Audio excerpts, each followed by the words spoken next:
প্রিয় দর্শক, বর্তমান বাংলাদেশের রাজনীতি পরিস্থিতি, দেশ পরিচালনার পরিস্থিতি খুবই সংকটজনক অবস্থায় রয়েছে বলে দেশের রাজনৈতিক বিশ্লেষকরা মনে করছে। এবং এই সরকার ৬ মাস অতিবাহিত হয়ে গিয়েছে।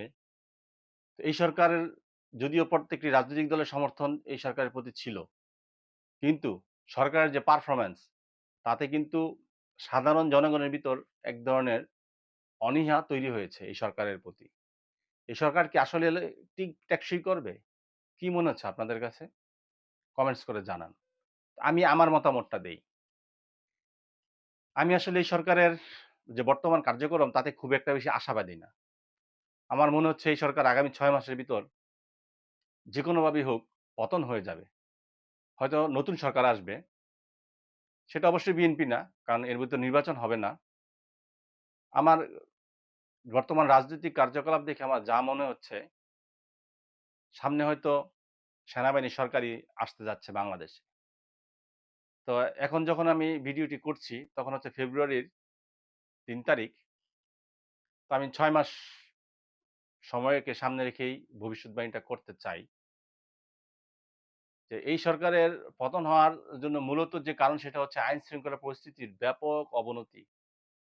কোথাও স্বস্তিতে নাই। ঢাকা সিটিতে প্রতিদিন আন্দোলন, এগুলোর সমাধানের বিষয়ে আমরা কোন ধরনের কার্যকর কোনো পদক্ষেপ দেখছি না। স্বরাষ্ট্র উপদেষ্টা বাচনভঙ্গি থেকে তার প্রেস ব্রিফিং কোনো কিছুতেই একজন স্বরাষ্ট্র উপদেষ্টার যে ব্যক্তিত্ব থাকার কথা সেটা আমরা দেখছি না। আইন শৃঙ্খলা বাহিনীর যে এক্টিভিটিস তা খুবই লো। তারা ওইভাবে কোনো এক্টিভিটিসই করছে না আইন শৃঙ্খলা পরিস্থিতি উন্নয়ন করার জন্য।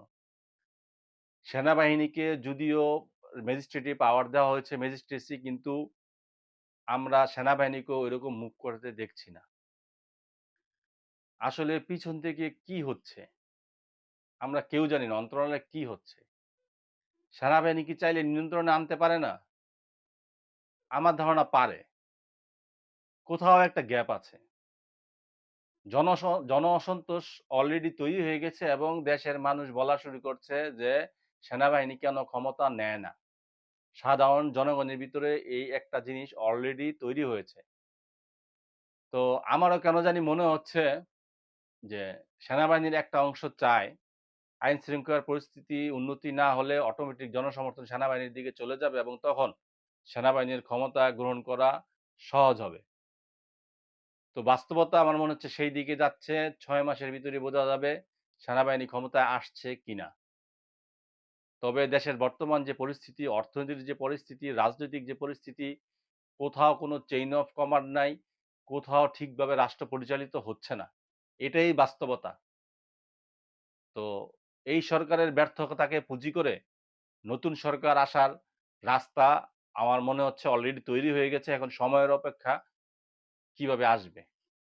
সবাইকে ধন্যবাদ।